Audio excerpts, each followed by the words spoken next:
Debra, tell us about March 19th. March 19th had been the date for huge anti-war protests, but it's been changed this year.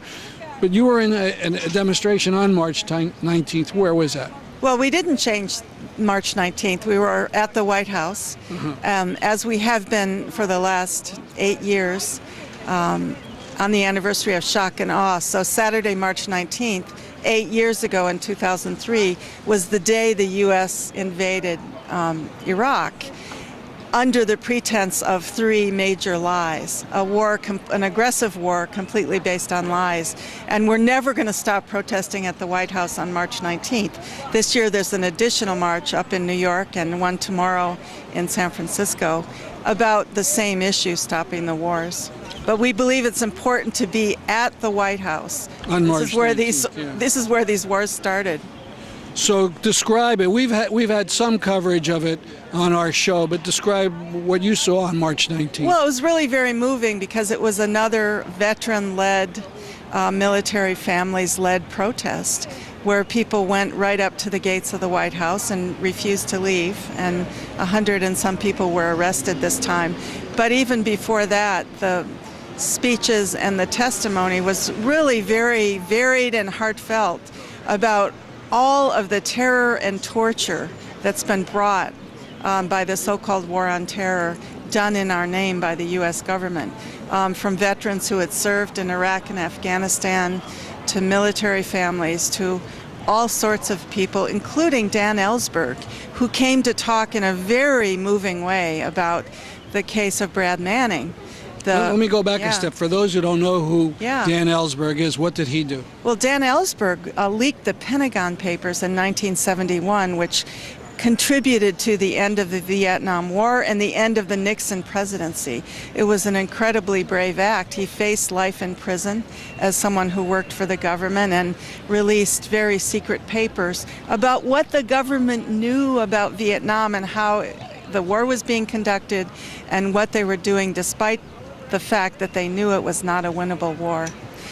So here's Dan Ellsberg 40 years later speaking about Brad Manning, who's currently being held by the U.S. government, an Army sergeant who's being charged with leaking the WikiLeaks material that was released by WikiLeaks all throughout of 2010 and continues to this day as cables from U.S. diplomatic cables showing what they were really thinking. Yeah, it's called Cablegate, and every day a couple more cables come out that shows the actual communications between the U.S. and embassies on what they were thinking and doing to subvert and dominate other countries. It's really very amazing. It began, of course, with the collateral murder footage that came out April 5th, 2010, of an incident that happened in Baghdad in July of 2007, where a U.S. Apache helicopter killed 12 civilians. And we see from the vantage point of the helicopter, 1.5 miles away, people walking down a street and being shot with no notice, just out of the sky. That was the first thing that came from WikiLeaks. After that, we had the Afghan War Diary and the Iraq War Logs, which are a huge trove for us to understand how these wars of occupation are actually conducted by this government. And what did Ellsberg say about Manning at the rally? Well, it was, he made the point that Manning could be the first person convicted with releasing government secrets since Nathan Hale, more than 200 years ago, who of course was executed.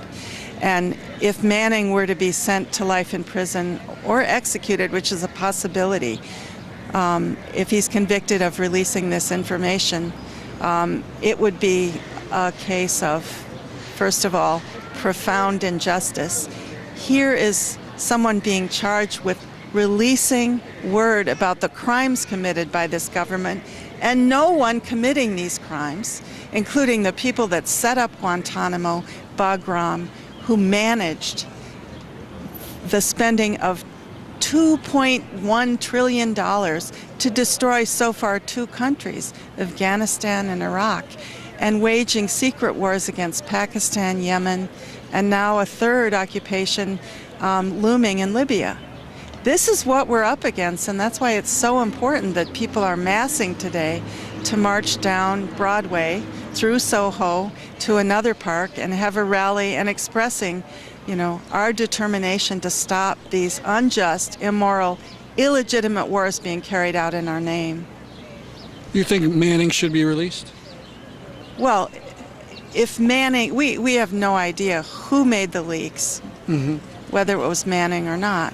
If he made the leaks, he's a hero and has contributed to peace and ending the wars all over the world by exposing what the biggest military in the world is doing. If he didn't do it, obviously he should be released immediately as well. Thank you very much. Yeah, thanks, Stan.